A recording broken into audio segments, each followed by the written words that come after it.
Nigeria soldiers fire at army commander in Maiduguri.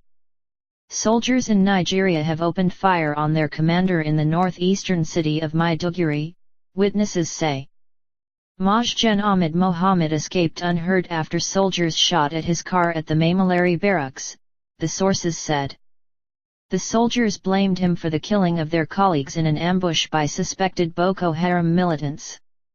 Meanwhile, Nigeria's president has ruled out freeing Boko Haram prisoners in exchange for the release of more than 200 kidnapped schoolgirls. A government minister had earlier said authorities were ready to negotiate with Boko Haram, but President Goodluck Jonathan insisted on Wednesday that this was out of the question. He made it very clear that there will be no negotiation with Boko Haram that involves a swap of abducted schoolgirls for prisoners, said British Africa Minister Mark Simmons after meeting Mr. Jonathan in the capital, Abuja, to discuss an international rescue mission for the girls.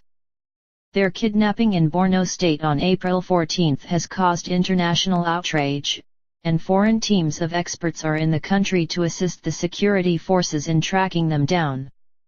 Army spokesman Majgen Chris Olukolade described the incident in Maiduguri, the capital of Borno State, as an internal matter and said there was no need for public concern.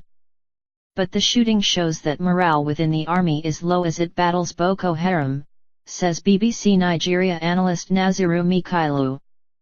The Islamist group has stepped up its insurgency, despite a year of emergency rule in Borno and its neighboring state of Adamawa and Yobe.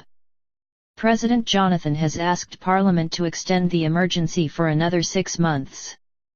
According to sources who were inside the Maiduguri barracks, the soldiers accused Majgen Mohammed of putting their lives and the lives of their families at risk by failing to ensure that they were well equipped to tackle Boko Haram.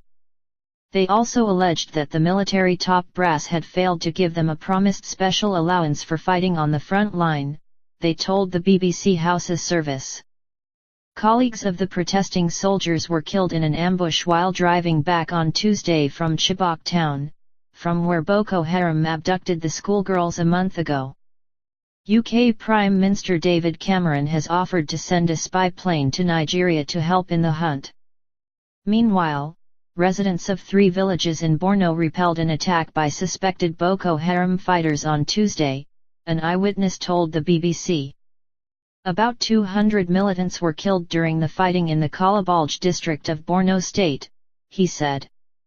The witness, who asked not to be named because of security concerns, said the residents had formed a vigilante group.